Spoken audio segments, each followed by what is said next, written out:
What's going on, guys? It's Fantasy Stock Exchange here, bringing you another mock draft video to the channel, one that really is going to be affected by huge news today in two separate big time trades that are going to ultimately affect the draft order, completely flipping it on its head. And that's going to be the San Francisco 49ers trading up to the 3rd overall pick with the Miami Dolphins, and then consequently the Miami Dolphins trading up from the 12th to the 6th overall pick with the Philadelphia Eagles.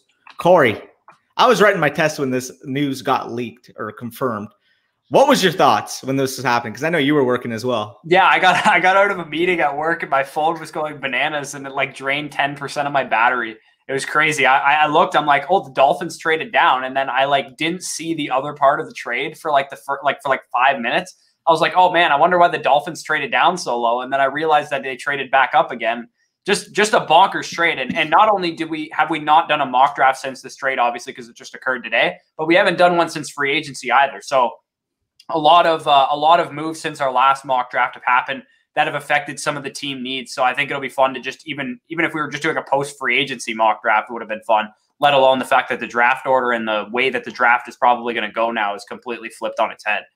Yeah, I mean, this trade, especially the 49ers one in particular, again, multiple trades, but the 49ers one in particular really sets the tone from the NFC perspective. I mean, we both knew that the top two teams going into the offseason were the Tampa Bay Buccaneers and the Green Bay Packers in the NFC. I'll tell you what, you guys are going to see what happens in this mock draft. The 49ers are going to get their guy, and they're going to be minimum a top 4 team in the NFC, in my opinion. But with that being said, we're going to start off the mock draft. Before we do that, going to hit the intro.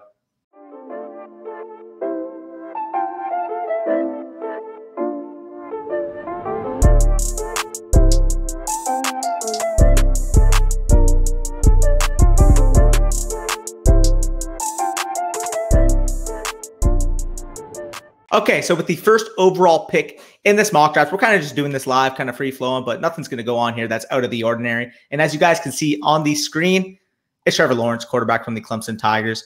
Corey, what did you notice when watching this guy? I mean, we've already said it on numerous occasions. Trevor Lawrence is as safe as a quarterback prospect can be, especially with the type of ceiling that he has. Trevor Lawrence, obviously, tremendous arm talent, tremendous mobility, ability to throw downfield, ability to stand in the pocket and deliver. Everything from an intangible perspective checks out as well from anyone that you talk to. This is a foregone conclusion. He will be a Jacksonville Jaguar. There is not even a 1% chance that they don't pick Trevor Lawrence with this pick, in my opinion. Yeah, I mean, you summed it up pretty well. Trevor Lawrence has everything you look for in a top overall pick at the quarterback position. Getting him here, if you're the Jacksonville Jaguars, this has been written in stone. This is why you tanked the 2020 season, to get this guy on your team. He's going to be a Jacksonville Jaguar. Let's lock it in. Second overall pick is almost as much of a lock at this point, I think, as first overall. And that's going to be Zach Wilson from BYU. I mean, he had his pro day today, and all these people that didn't realize how good he was started saying, oh, wow, do you see these throws off platform, roll into his left, he's chucking it across to the opposite hash? Like, they haven't seen that before, even though if you watch his tape, he does that consistently. I think this has been a foregone conclusion for a while, but finally, because he was on that stage at his pro day, people are starting to realize, you know what, this guy's got an elite arm. This guy's got elite out of structure, off platform type ability. This is your guy, Corey. Yeah. And it's well known what he does well. He obviously is great outside of structure. He's great on the move.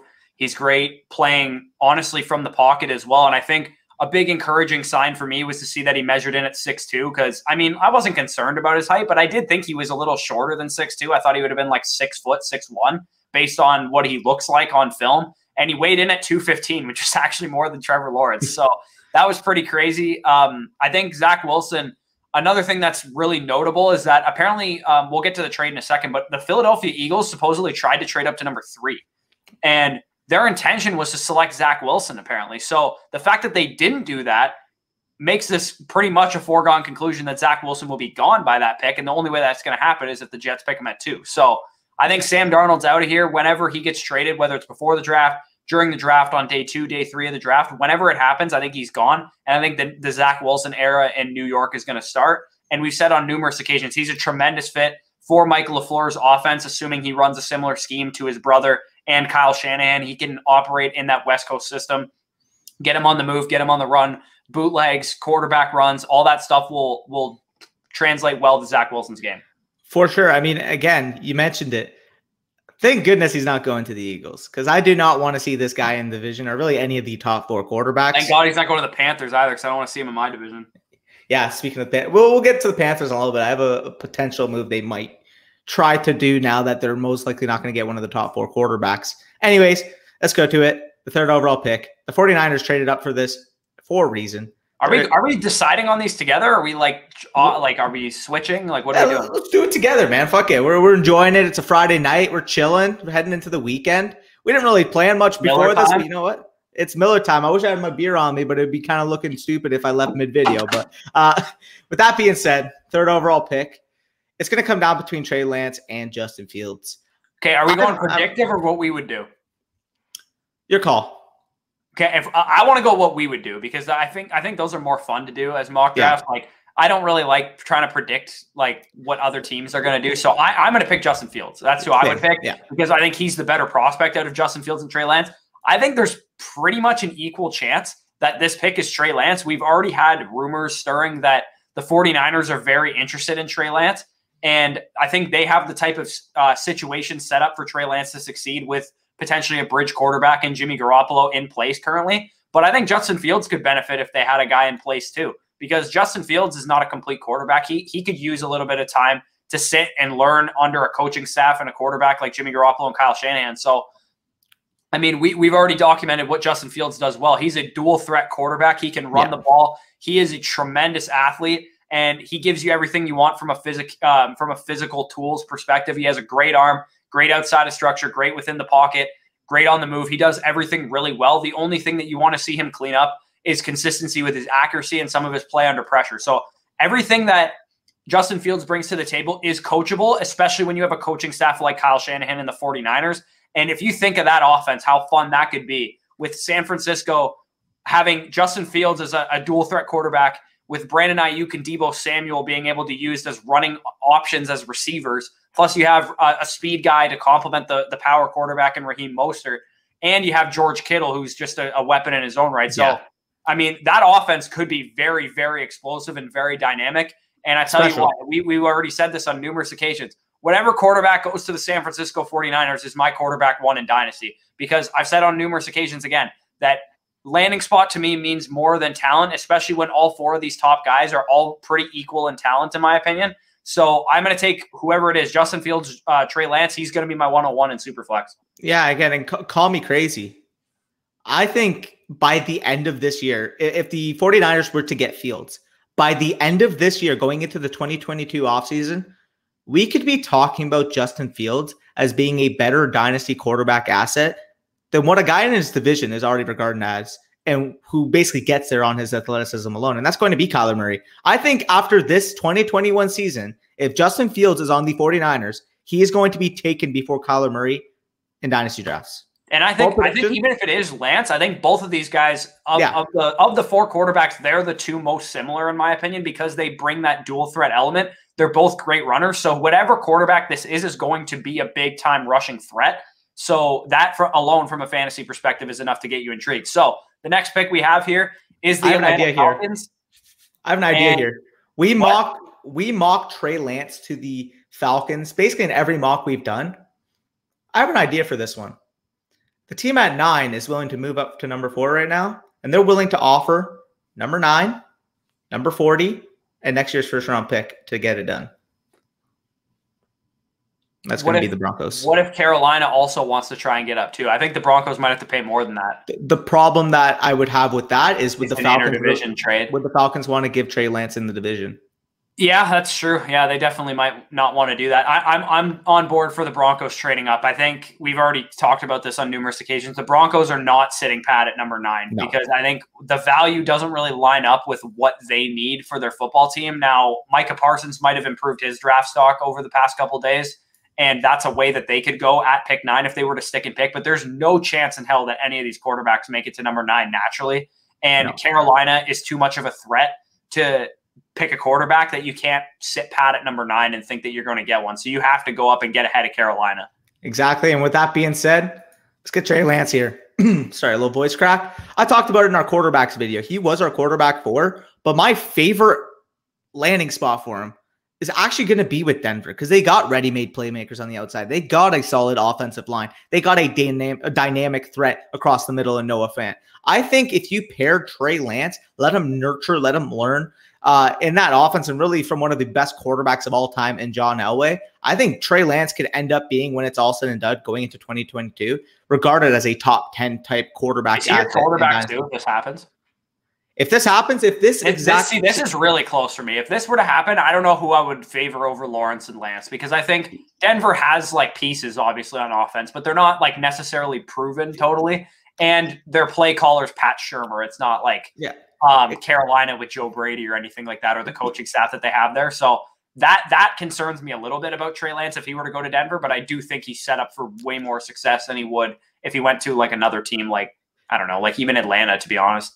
Like, I would probably still have him at 4, but that's only because this is like the most ideal situation for all these top 4 quarterbacks. Because we know Lawrence is going 1. At this point, we know Wilson's going 2. If the Niners got Fields, that would be the perfect fit for him and what he does and what he's really good at. And then from a Trey Lance perspective, you mentioned those young weapons on the outside, the speed that he has on that offense, the sheer ability that he has in terms of overall support on that team. This is what I want to happen on draft day, basically. So with that being said, I think I would I think what is more likely to happen, in my opinion, is Trey Lance goes 3 and Atlanta stays at 4 and picks Justin Fields. That's what I think is more likely to happen, but we'll see. I think there's a number of these next 2 quarterbacks, Fields and Lance, because I do think it's a foregone conclusion that Zach Wilson's going to be the number 2 overall pick. Yeah. I think that is the intriguing 2 quarterbacks, because I would like to see one of them land in Carolina, but I'm not really sure that's going to happen necessarily, because there's going to be a bidding war for whatever one doesn't get picked by San Francisco. 100%. And with that being said, we got the 5th overall pick here, and I think we're both in agreement. This is going to be the first. Well, honestly, right? Yeah, well, exactly. I mean, he sets the tone, right? So no, this is a run to the podium pick. Like, you have to pick Penn Sewell if you're the Cincinnati Bengals. And I saw someone tweet this earlier today. They must have been a Bengals fan. They're like, I swear to God, if Cincinnati doesn't pick Penn Sewell, I will riot. And I agree. I think if you don't pick this guy, you got to be completely disappointed, because you signed Riley Reif in free agency, and technically you would have 2 offensive tackles with Jonah Williams and Riley Reif, but there was concerns about Jonah Williams' ability to play tackle coming out of school. So if nothing else, just get your best 5 out there. If you have to move Jonah Williams to guard, he was the classic, like, I think he could be an all-pro caliber guard. So if he's an all-pro caliber guard and you get Penn Sewell as your left tackle and play Riley Reif at right tackle, or you move Jonah to right tackle and play Sewell at left and move Reif inside, it doesn't matter. Just get your best 5 out there, and Penn Sewell is probably your best offensive lineman day 1. Yeah, 100%. I mean, Penn Sewell, from a trait standpoint, he's got the requisite athleticism. He's got the requisite strength. This is a guy who, as a sophomore, was really awarded the best lineman in the country on Oregon. I mean, there's nothing he doesn't do well from an offensive line standpoint, from a bookend standpoint. I mean, this would be the dream if you're a Bengals fan. Protect Joe Burrow, keep him upright. You got your franchise pick, 1st overall last year. Let's go protect him right now with this 5th overall pick. That being said, the 6th overall pick, which was real quick on Cincinnati. Supposedly he's making a push to get Jamar Chase. I personally think T. Higgins is a number 1 caliber receiver, and you should address the position. I do think you need a receiver, but I think you can do it in the 2nd or 3rd round. This is a deep enough receiver class that you can get a starting caliber receiver in the 2nd round. Maybe you want to get a field stretcher like Diami Brown or something like that. I don't think you necessarily need to reach on, not that Jamar Chase is a reach, but I don't think you need to pick Jamar Chase with this pick when a franchise tackle like Penn Sewell is on the board. 100%. And with that being said, the 6th overall pick here, we got the Miami Dolphins after they consequently traded up from 12 to 6 with the Eagles, giving up next year's 1st round pick. And this one, I love what the Dolphins have done. I have one direction that I think they're going, and I think there's one direction only. I think there's one direction. However, speaking of it, is Jamar Chase really worth this 12th overall pick in a future first? No, I think Devontae Smith is who they're targeting. Really, eh? Yeah, I think they would pick Devontae Smith over Jamar Chase. I think he's a better fit personally. I've just seen so much Jamar Chase hype around, but I'm perfectly fine with going Devonta Smith here. I think I saw reports that they're targeting Smith. That's who the guy that they're looking for. I can't remember what beat reporter that was on a podcast today and said he's like, I think they're going after Devonta Smith. Like, he thinks really strongly that that's the guy that they're going after. And I think he's a tremendous fit. You don't have a guy that can get open and create separation for Tua. And obviously Tua has the connection to Devontae Smith going back to his college days. I think they're going to like Jaylen Waddle. I think they're going to like Jamar Chase, but I think they're going to love Devontae Smith. Yeah, and I fully agree. Again, like I think he's the best fit for what they need. Jamar Chase, don't get me wrong, like I'm not going to be the one that says, oh, he can't separate at all. Like he's just Devontae Parker. No, he can separate. The problem is you want a separator to be the complement to those two guys. And guess what? Devonta Smith, he separates like nobody's business. That's what he does for a living. That's what he makes his money. And that's what he makes babies at, is separating from opposing defensive backs. And getting him here, getting that target for Tua, who basically, by trading down from 3 to 6, you said, this is our guy, this is our franchise, unless, again, I'm saying this right now, unless they move for Watson or Wilson. But under the preface that we're under right now, they're willing to move around Tua. Why not get him his favorite target from 2 years ago, and that would be Devonta Smith. That being said, I think this is another run to the podium pick for the Detroit Lions here. If Jamar Chase is on the board at 7, I just don't see any. I think I agree with you, and I would pick Jamar Chase, but low key, the way to build a team, right? And that's what Detroit's doing. They're basically tearing it down and building a new team. In my opinion, is to start in the trenches. So I actually think they would consider someone like Rashawn Slater here, but I think Jamar Chase is ultimately a transcendent prospect to what Rashawn Slater offers. And if you're going a best player available type of pick, and it definitely matches up with a need that they have, obviously, that they lost Kenny Golladay and Marvin Jones, I think Jamar Chase would be the pick here. But I do think it is possible that they opt to go for a trench pick with this pick, just because that's kind of how you want to build your team from the ground up. And you took a corner last year. Obviously, Surtain might be in the mix here too, but you took Okudah at 3 last year. You're probably not going to spend that high of a pick on a corner again. Yeah, no, I fully agree again. And because they got Jared Goff, I would assume they would want to get him that number 1 target to be able to use and build around for this year. Even if he decides to go off in another direction at quarterback for next year, at least you have that number 1 caliber receiver to build around. So I understand the rationale, though, fully. I mean, Rashawn Slater is a beast in his own right, and he should be coming off the board within these next few selections as well. So we're going to get Jamar Chase here at 7. Number 8 here. This pick is one direction only for me. And no, it is not. Mac Jones. I was about to say, no, it's not Mac Jones for me. I do think Carolina's going to like him. Maybe, but if Kyle Pitts is on the board and they pick Mac Jones over him, like I will lose all of my sanity. Like, to be honest, like at that point, if Kyle Pitts is on the board and like maybe you like Mac Jones, just trade your second or third or whatever. Their left tackle, just out of curiosity. Is Greg Little playing left tackle for them? Who they trade for last year? The guy from the Chargers, no? Oh, Okung, right? Yeah, I'm not sure if he's still playing. Let me just check. I think they would really be interested in someone like Slater, and they need help in the interior as well. I think I agree with you, though. I think Kyle Pitts is the best player available. Just pick the best player. Yep. The only problem, though, is that like you already have a barrage of offensive weapons, right? Like I think it more so fits more to a need to pick an offensive lineman, whether you play him at tackle or guard. But I'll agree with the Kyle Pitts there if you want to go with that pick. Imagine that offense, by the way. That is how you create a quarterback nest. You just so happen to surround your quarterback with DJ Moore, with Robbie Anderson, Kyle Pitts, Christian McCaffrey. Any quarterback that ends up in that spot is going to be absolutely intriguing to watch. But with that being said, we're at number 9 overall here with the Atlanta Falcons on the clock after the trade down. And as much as I want to have my pick at top corner, I think that's where they're going to go. I don't think so. I don't think they would pick Where do a you think corner. they go? I think they might pick Micah Parsons. I don't mind it. You know what? Well, the reason I would say that is because I've heard radio silence about Micah Parsons off the field concerns. I haven't heard anybody mention it in a long time. So what I'm thinking is that maybe they like worked through it already. And considering that this dude absolutely balled the hell out at his pro day and tested out the gym like a Devin White caliber linebacker that we know he can be. 4.35 speed at 245 pounds. Yeah, which is basically actually even faster than Devin White. So I think Micah Parsons, you need help on defense, honestly, if you're the Atlanta Falcons. And if you need a tone setter on your defense, let's get Micah Parsons in the building, because I personally don't think there's an edge rusher worthy of this pick.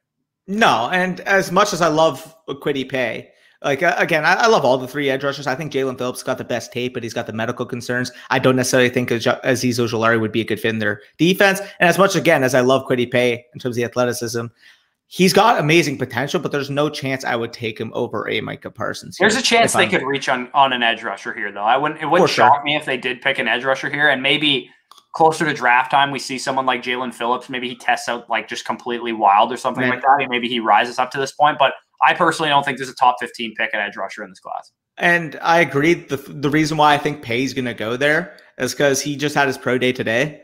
Yeah, I mean, he tested well. Yeah, he definitely tested well. One of the bendiest guys in this class in terms of sheer absolute agility, absolute bend, as I mentioned. And you combine that with 4.52 speed and 36 reps on the bench. Like, yeah, that's crazy. He's a freak athlete. But that being said, we're going to get another freak athlete here. We're kind of mumbling on because we just mentioned it's going to be Micah Parsons, linebacker from Penn State. I almost misclicked there. Thank God I didn't. And with that being said, this is an easy pick. I'm a Cowboys fan. It's going to come down to between Horn and Surtain. But from what I see Dan Quinn really valuing in terms of the length, in terms of the overall, I want to say fluidity, because that's basically what I see when I watch Pat Surtain. He's just so smooth. The way he moves, he knows what he's doing. Although Horn is a more, I think Horn is a better man corner too, and he fits in more of a man scheme, which Dan Quinn does not run, even though it is the way to win in the NFL. So we're not going to get on Dan Quinn's inept coaching, but Patrick Surtain, I think, is the corner that he would value more than JC Horn.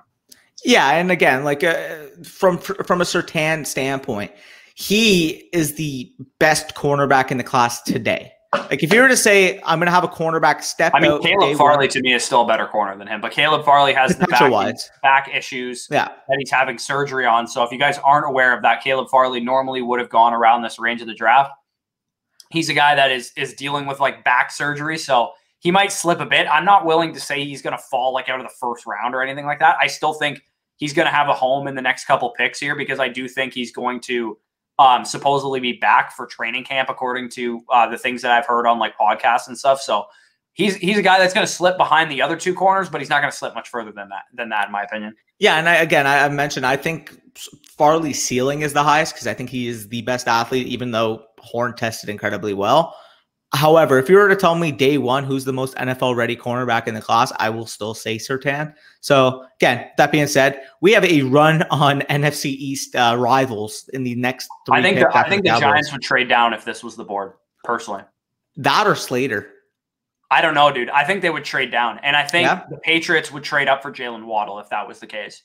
Okay, let's do it then. Because I think what the Giants are probably after right now is potentially an offensive weapon. So you're looking at potentially Smith or Kyle Pitts or something like that. I'm not sure if they're going to really like Jaylen Waddle. I don't know why. I just don't think they're really going to like him that much. And I think Micah Parsons is another guy that they would really like, but he's obviously off the board in this case. Rashawn Slater, Jaylen Waddle both kind of make sense for this pick, but I think the Giants would be suited to trade down at this spot. Obviously, Dave Gettleman's notorious for not trading down, so maybe we're just being stupid right now by trading down. But if this is what we would do, not what Dave Gettleman would do, because if Dave Gettleman were on the board, he'd probably take Christian Barmore or something. So set the tone, bro. Yeah, set the tone. Yeah, literally. So we're going to trade up with the New England Patriots, because I think the New England Patriots need a receiver still. Even though they overpaid for Nelson Aguilar and brought in Kendrick Bourne, they could really use a guy like Jaylen Waddle for their offense. So what do you think it costs you for them? Like a 1, 3, and a 5 or something like that? I think, honestly, a 1 and a 3 would get it done. Okay, let's do it then. In the Patriots, they're not moving back too much. So 4 spots, and they get Jaylen Waddle. I mean, as we mentioned, Jaylen Waddle is the most dynamic threat at the receiver position, in my opinion. While Devonta Smith and Jamar Chase have a case to having more overall games at this point, if there's one receiver in this class on any given touch, on any given target, is going to produce a 90-yard touchdown, 80-yard touchdown, just a huge play to get your offense going, it's going to be Jaylen Waddle. Because quite frankly, you cannot bracket this guy. You simply can't. You can't bracket 4.27, 4.28, whatever he should test type of speed. The way he moves on the field is just different. And the only person that, quite frankly, you could really compare it to, as we mentioned multiple times on the channel, is number 10 from KC. So overall, if the Patriots saw multiple times what Tyreek Hill has done to them, they may want a little taste of that on their own side. So they'll get his little suddenly you have an Waddle. offense that makes a lot of sense now if you get in Jaylen Waddle, right? Because you have a lot of closer to the line of scrimmage like options with your tight ends that you brought in. You have a pretty solid running back core with bringing back James White, and you have Damian Harris still. So you can work your death by 1,000 paper cuts Patriots scheme, but now you have that field stretcher, which the last time your offense was dynamic, you had that field stretcher with Brandon Cooks.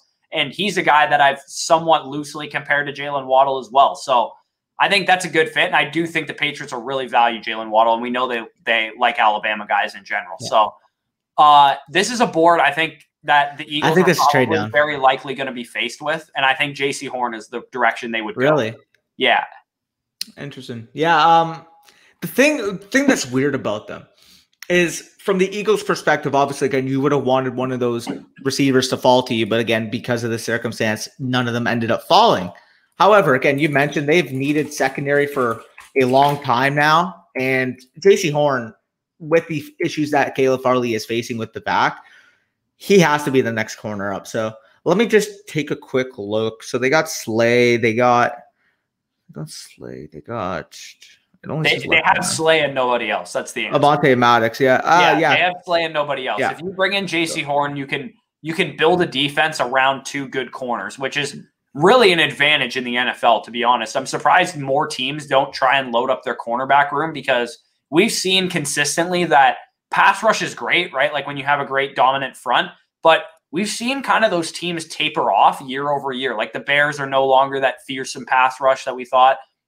Maybe the 49ers take a step back. Obviously, Washington is a team that has a very dominant pass rush. But when you think about the consistent, dominant defenses over the last couple of years that have been sustained success, you think about the Ravens, you think about the Patriots. These teams are built back to front. They're not built front to back. So I think that's a philosophy that I think more teams are going to start adopting because that's the philosophy I personally believe in. Is building back to front instead of front to back because I think you can blitz and generate pressure that way. But nonetheless, that's kind of more of a football philosophy discussion. I think JC Horn obviously offers everything that you want in a secondary corner, opposite of a shutdown guy, quote unquote, because he has tremendous ball skills. And that's exactly what you want when you're going to get thrown at a lot. Yeah, 100%. JC Horn is an absolute stud. I mean, he's got some issues that if you watch the tape, he's a little handsy at times, but I would rather my guy be handsy with a fierce physical mentality, a guy that can really set the tone on the outside, as opposed to one that just, doesn't have that type of confidence, doesn't have, that guy that just plays like a little pussy, if you want to say that. But with that being said, JC Horn has that dog mentality. He is out there. He is willing to punch you in the face at the line of scrimmage, get in your head. His confidence is really unmatched by many defensive players, even in this whole class. So it would scare me if JC Horn landed on the Eagles. I think he's that type of talent and he's that type of just mindset.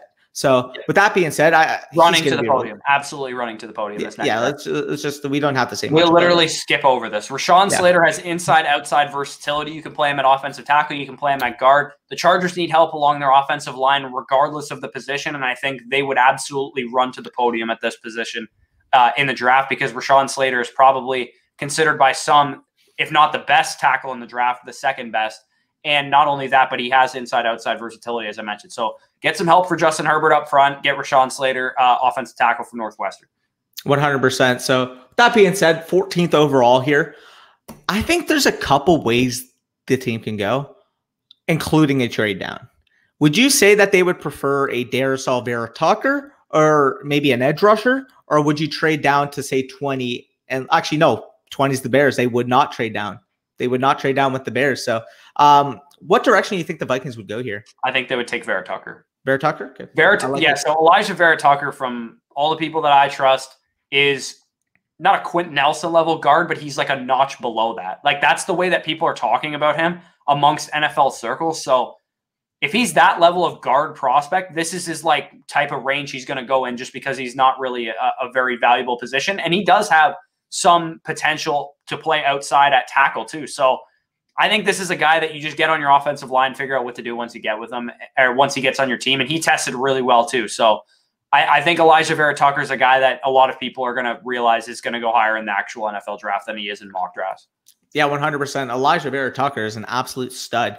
He actually had his relative athletic score. That was, I believe it was over 9.5 out of 10, according to MathBomb, which is just insanity. And then you combine that with the fact that, again, he's got so much versatility. He's got the good tape to back it up. This is a guy, if Chris Lindstrom can go in the top 20, Elijah Vera Tucker could very well go at 14. So with that being said, I think that's a very good pick for the team. Again, if you're the Vikings, you need to protect Kirk Cousins, and you know your identity on offense is with Dalvin Cook. Elijah Vera Tucker would slide in right away, starting left guard, left tackle, whatever you need him to do in a pinch, and really provide stability to the offensive line. So with that being said, number 15, get the New York Giants on the board here. And I think the first edge rusher comes off the board here, personally. Yeah? Which one do you think it is? I think you have all that beef up front, right? You have Leonard Williams and you have Dexter Lawrence and stuff. I think what you're looking for on the edge is probably speed.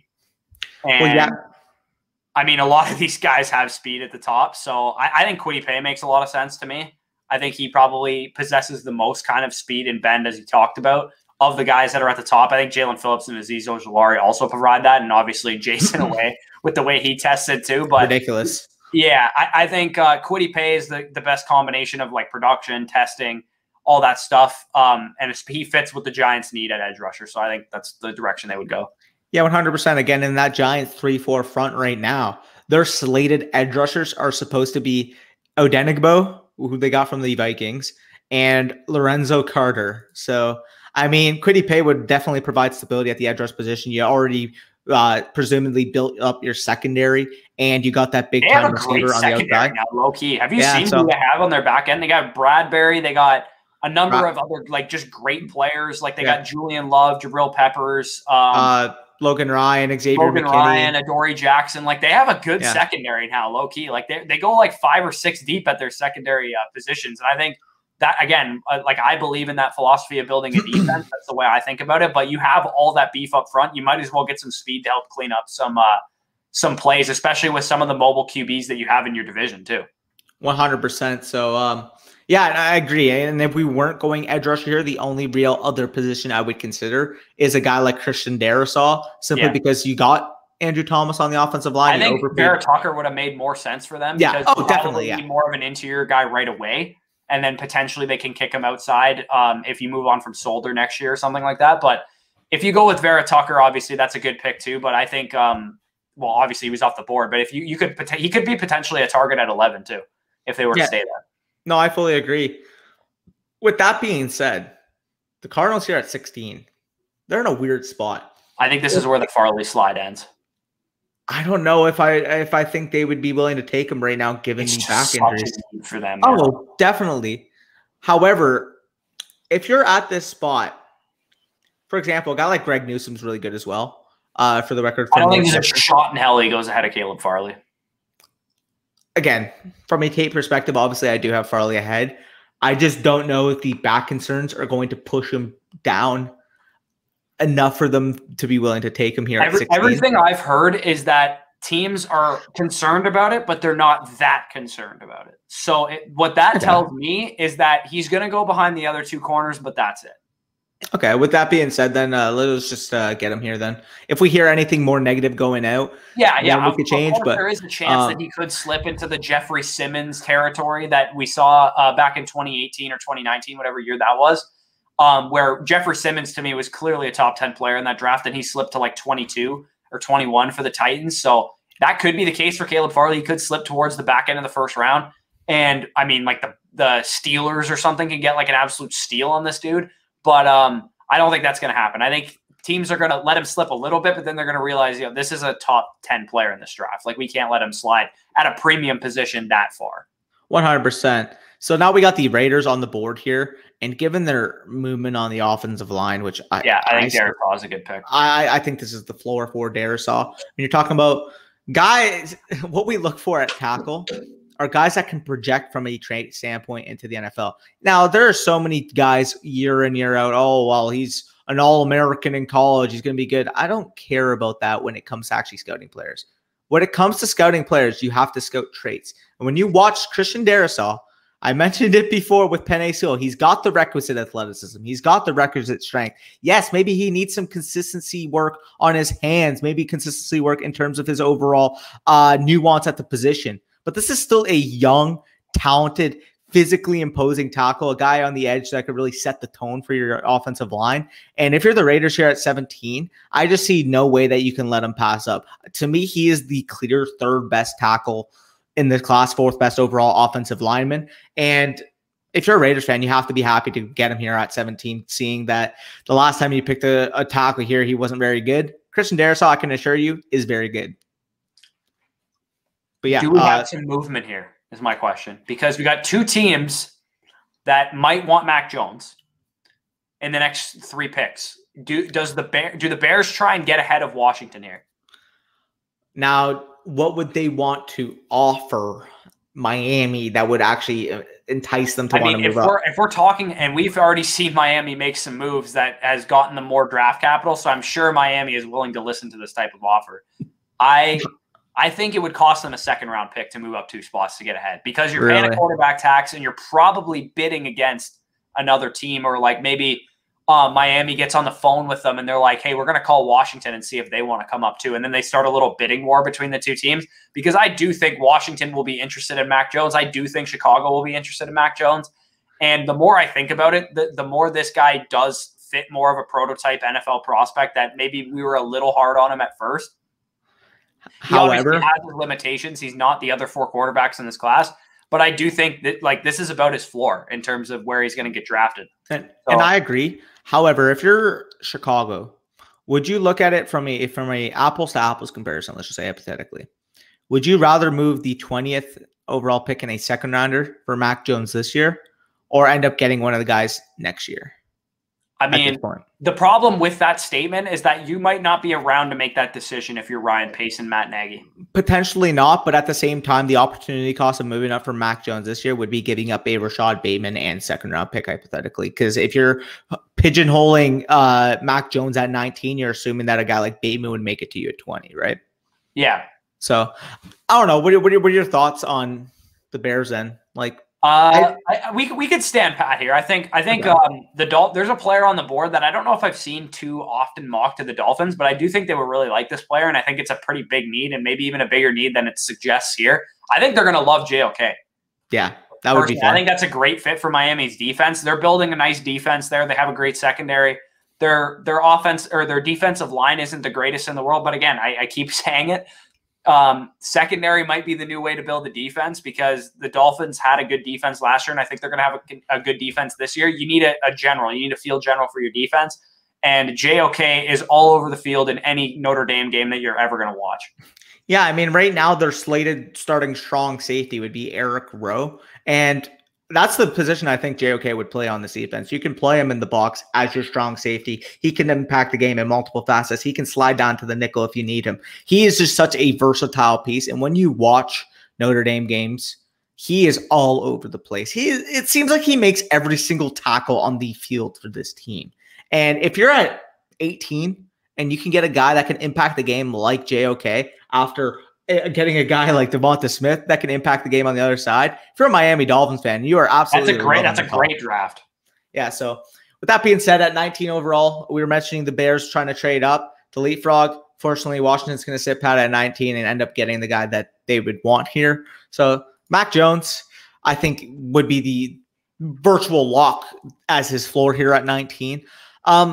He's just such a safe option. Again, a guy that he's very similar to is a guy that a couple years ago was on this team, and that's going to be Kirk Cousins. I mean, you mentioned a guy that has the anticipation, has the placement, has the accuracy that you look for from the quarterback position, however, maybe lacks the natural physical arm talent, movement ability to really compete with those other top 4 guys. I think in a system like Washington, where you have ready-made players, ready-made playmakers on the outside to support a guy like Mac Jones, we saw what he did with ready-made playmakers on Alabama. Not many better than Terry McLaurin and what Curtis Samuel is supposed to do for your offense as well. So I would absolutely love it from a team building perspective. Again, I wouldn't like it as much from a divisional perspective, because I do think Mac Jones would be a very solid quarterback for him. However, I can live with it as a Cowboys fan as long as they're not getting the top 4 guys. Yeah, and honestly, if you're Mac Jones, you're going to learn from a guy that is a smart quarterback. I mean, if you guys haven't heard, Ryan Fitzpatrick went to Harvard, and he also knows how to play the game very well. And I think he'd be a great kind of mentor to Mac Jones if that were the case. And this is a guy that has only started 17 games in his college career, so he could stand to learn a little bit and sit behind a guy for a bit. So I think this is a good fit all around. I think it would make a lot of sense for both sides. And Mac Jones does offer a lot for an NFL offense. He offers the ability to be that cerebral quarterback that is kind of a dying breed in today's NFL, but can still be very sustainable in the long term, as we just saw a cerebral quarterback win the Super Bowl. So yeah, I think Chicago on the board here right now. I mean, I don't really know what direction I would go. I don't really know what they're doing in general, to be honest. There's a couple guys on the board that I really like. We've mentioned Rashad Bateman. I think that's a great fit. We've also mentioned offensive tackle before when talking about them. I think Tevin Jenkins is personally the way I would go, because you have Allen Robinson, who signed his franchise tag already. That indicates he's going to be back this year. So if he had not signed his franchise tag or said he was holding out, I think Rashad Bateman would be the pick. But knowing that Robinson's going to be back for at least this year and potentially work out a long-term extension with him, I think you upgrade your offensive line. Yeah, 100%. I mean, Tevin Jenkins is an absolute mauler. You need to see any instance whatsoever on what he can do. Just watch the Oklahoma State game against Texas, because I love Joseph Osai, but he looked flat out undraftable against Tevin Jenkins. I mean, he was mauled to the dirt on every single snap. I mean, Tevin Jenkins was really setting the tone on that right side of the offensive line. You get him here at 20. You establish that run with David Montgomery. You have Allen Robinson really pioneer that passing game. I think it is going to be a tremendous fit for this team. That being said, 21st overall, we got the Indianapolis Colts on the board. And we have the dream landing spot for Rashad Bateman. Yeah. And we're about to let's just slide that in right there. Yeah, so with Rashad Bateman, you obviously, if you're thinking about the basketball team theory of building a receiving core, you have T.Y. Hilton, who flat out stinks, so I'm not even going to talk about him. But he's there for one more year. Maybe he's just like a locker room guy, whatever the case is. Michael Pittman he brings similar things that Rashad Bateman does to the table, except I've talked about Rashad Bateman on numerous occasions being a tale of two seasons. Obviously, he played really well and played more downfield in 2019. And then in 2020, he was more of that possession receiver. I think the 2020 version of Rashad Bateman is what you get with Michael Pittman. And I think you can move him inside to the slot and play him as like a big slot. Keep Rashad Bateman on the outside and play him as your prototypical X, and then use Paris Campbell however you see fit, if he can stay healthy, of course. So I think that you built a nice receiving core for Carson Wentz, if that's the case. And if Rashad Bateman is the player that I saw in 2019, honestly, this is a steal of a pick. Yeah, 100%. He is our clear number 4 overall receiver in this class. So getting him at 21 overall, really adding another identity to that offense. If you're the Colts, you have Carson Wentz, you just traded for him. Let's get him another presumably number 1, if you will, weapon. Again, they did pay T.Y. Hilton, but I don't really take much stock into that 1-year contract with a bunch of incentives in it.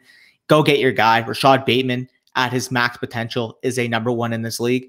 And he would fit tremendously with Carson Wentz if Carson Wentz can return to form. So I absolutely love that fit again at 21st overall. Back here, we're at number 22 overall. And this team do it for the brand?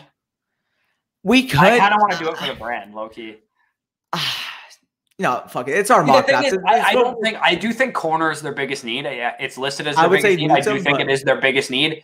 But I don't know if they're going to reach on a guy like Greg Newsome or Eric Stokes or Asante Samuel or something like that. I think they're more likely to go with whoever they deem is the best player available. And I honestly think Elijah Moore is going to be very high on NFL boards, especially with the way he just tested.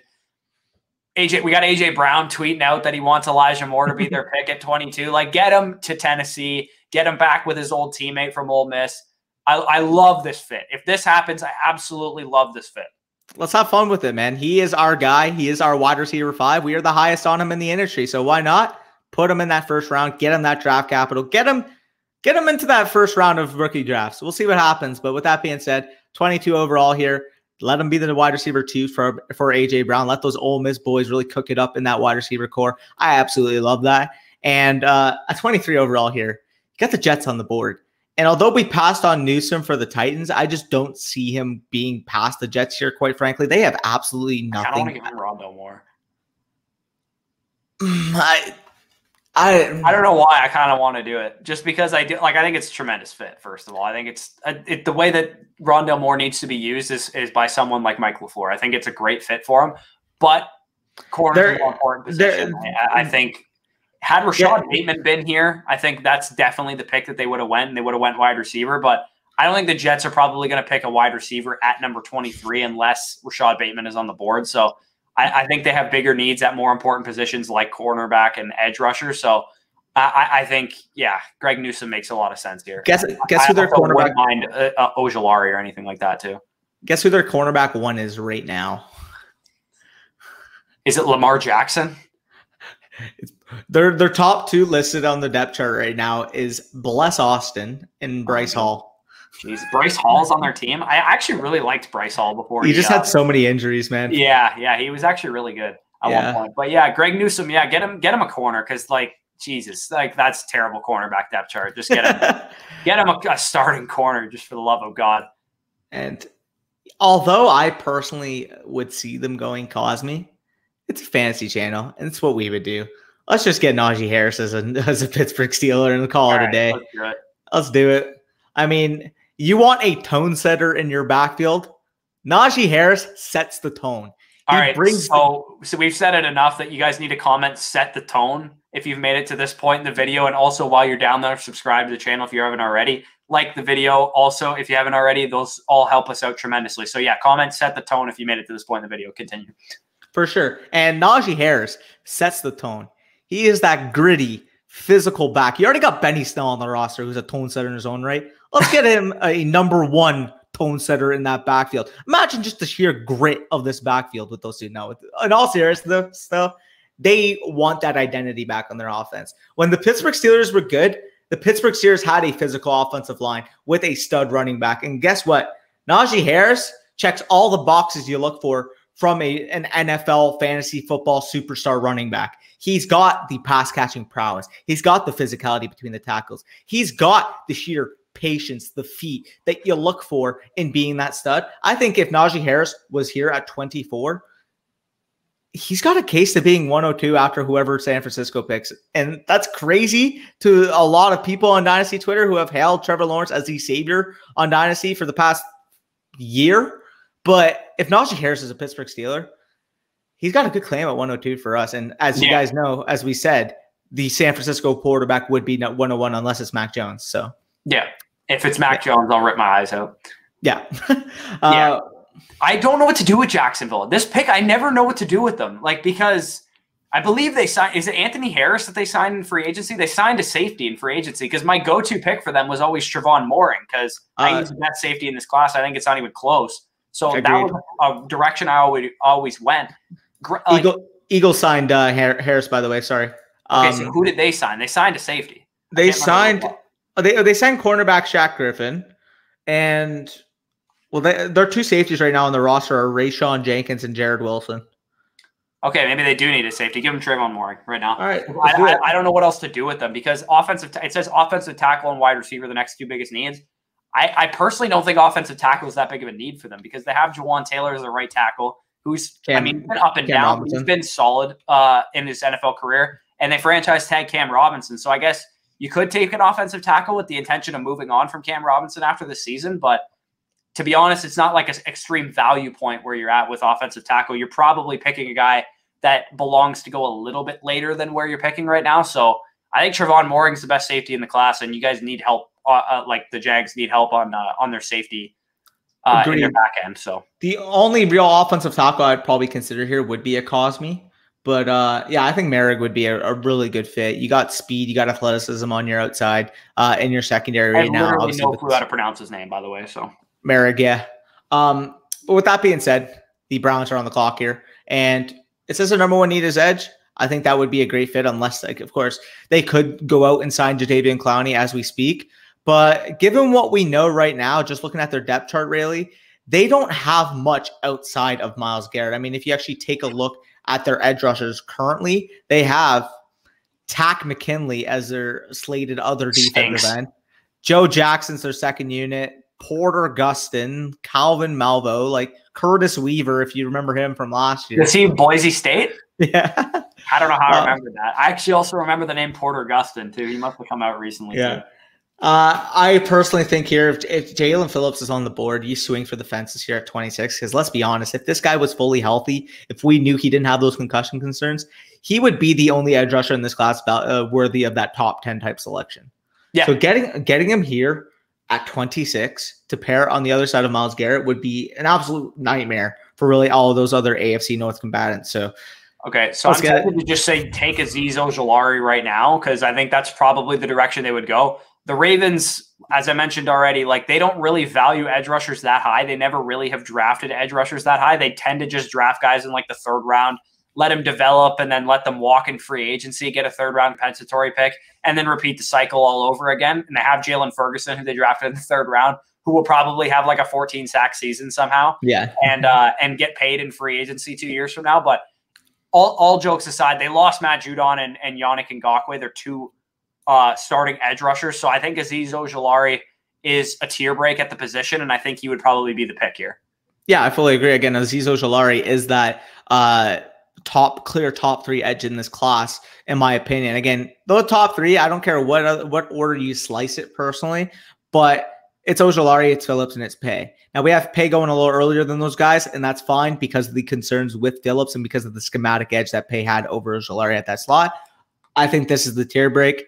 So with that being said, we're at your favorite team. Just kidding. The New Orleans Saints, your least favorite team. And that's going to be a real weird pick, if you will, because they could go a number of directions here. Obviously, with the amount of cap casualties that they've had on this team over the offseason. Again, we've talked about it multiple times, how much cap that they had to clear. And it's clear with what the moves they've been doing in free agency is indicative of that. So with that being said, I kind of jabbered on a little bit. What direction do you see them kind of taking here? Show me the corner board right now. Because I think, Marshawn Lattimore got arrested this morning. Yeah. You also, even if that wouldn't have happened, you also have to think about paying Marshawn Lattimore soon. And you also cut Janoris Jenkins, I believe, and you also have like no other corners on your roster unless you include CJ Gardner-Johnson, who's just a little shithead. He's Slater as their corner too right now, by the way. Is he Slater? He's a nickel. He can't play outside corner. No, he can't. He was more of a safety than anything. So with that being said, get them the outside corner and Eric Stokes is what I think that's a good fit, to be honest. Yeah. I think you got a lot of speed in your corner group though. If you got those three guys, they all can run. So it makes a lot of sense, and especially it gives you some insurance in case Lattimore is a jackass and you can't pay him because he has off the field concerns or something. Just take it in their corner court. If Marshawn Lattimore misses any time, the worst pass defense in the league. It'll be worse than the Cowboys. Jesus. Yeah, it's like good job franchise tagging Marcus Williams. He's got to be your cornerback one. For real. With that being said, we go on to another cornerback needy team in the Green Bay Packers, and I don't know really where I want to go here because you could look at right tackle. Again, they have Billy Turner right now, who's all board. I just want to see who's like best available. Right Etienne and Williams, that makes sense. AOA Cosme would be fun. I'm tempted to just take Cosme and move him to right. Yeah. Or you could take Mayfield. That. Yeah. Okay. Let's do it.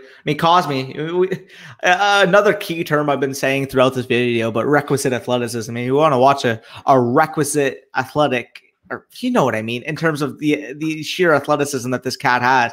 We're mentioning a guy who at 310 pounds ran 4.85 and just so happened to bench press 36 reps at 225. He's got what you look for in terms of the sheer traits. And then you mentioned the film to go along with it. He's got the good feet. He's got the arms. He's got everything you look for to be that bookend for the future.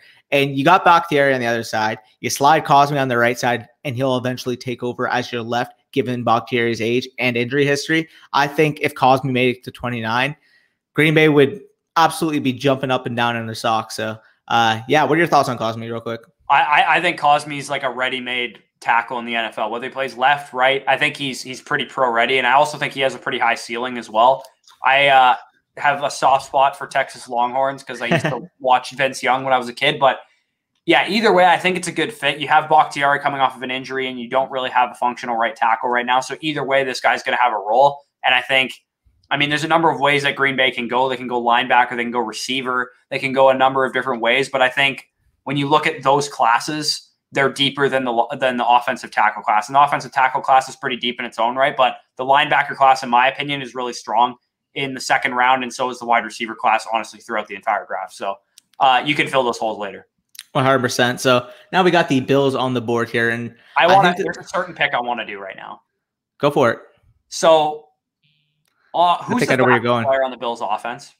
Stephon Diggs, probably. Probably Isaiah McKenzie. Who's the second fastest player on their offense? Seriously. Didn't Isaiah McKenzie end up signing with the freaking Dolphins? Okay, or am I crazy? Literally, after Stephon Diggs, nobody runs faster than like a 4.6. Like, both your running backs are slow as hell. Josh Allen is your quarterback, and he's probably the second fastest player on your offense. And Cole Beasley's slow as hell. Let's get them some speed on offense, and they need a running back. Let's get them Travis Etienne. Let's do it. I'm down. I knew you were leaning that way, and you mentioned it. Devin Singletary Singletary and Zach Moss are their stated running backs. Neither of them cracked 4.6. So I mean, you have Matt Breida now, so I neglect to mention one guy who's fast on your offense, but honestly, I don't even think he's going to make the team. Probably not. I mean, the fall off of Matt Breida. Remember when he was like a 6th round pick in fantasy a few years ago? Yeah. He didn't do anything on Miami last year. So he's also been an injury riddled person his entire career. So I seriously think he's just an insurance policy so that they don't have to draft a running back in the first round.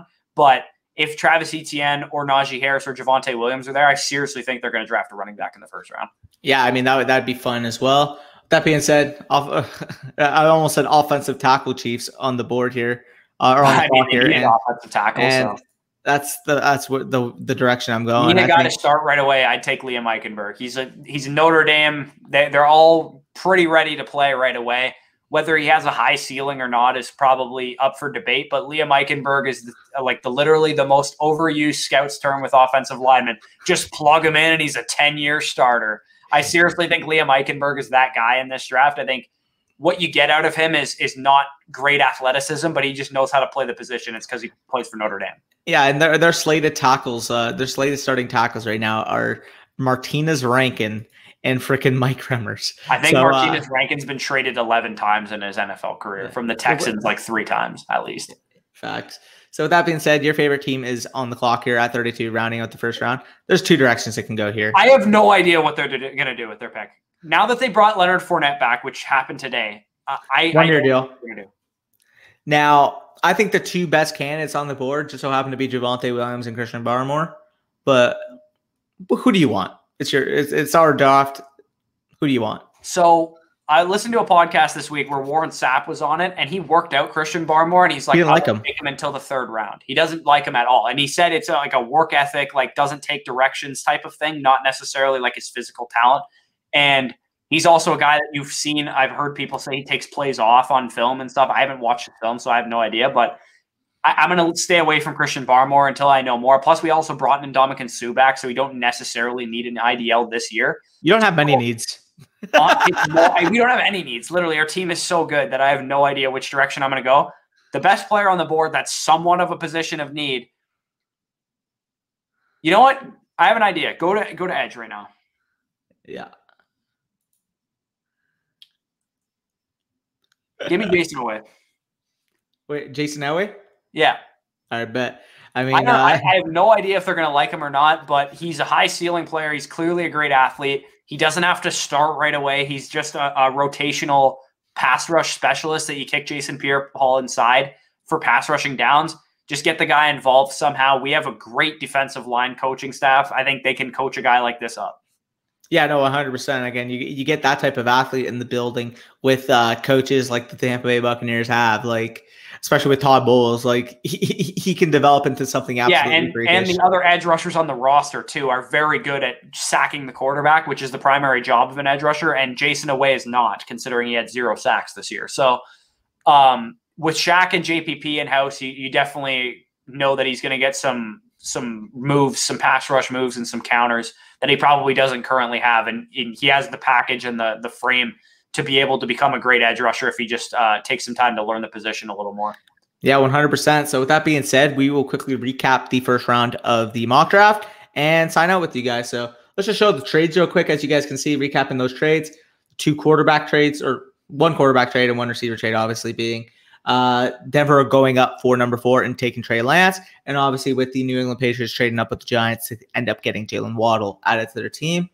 And I'm just going to do a little scroll so you guys can see the picks on the board. Not going to really go too much more in depth. The top 4 picks were quarterbacks in this draft. And I honestly really like all the picks that we made, to be honest. There's a couple that I was like, there was a number of players who like, I don't know what this team would do in this situation, but I'm sure people are going to disagree. No one ever agrees with the mock draft entirely, but go give shit in the comments. If you do disagree and you made it to this point in the video, tell us what you think. Like if you're a Arizona Cardinals fan and you don't want Caleb Farley, I can't understand why you wouldn't want Caleb Farley, but if that's the case, then let us know why. If you don't want whoever we picked for you, let us know why. And also like the video instead of disliking the video, but disliking the video also helps us as well. So go ahead and dislike it all you want. So subscribe to the channel if you guys are new. Hope you guys enjoyed that. We'll probably have one more mock draft before the actual NFL draft, actual NFL draft takes place. We'll probably do that probably the week of the draft. And we might even do like a 3-rounder or something like that just because it's the week before the draft. Hope you guys enjoyed that. Peace out. For sure. Peace out, y'all.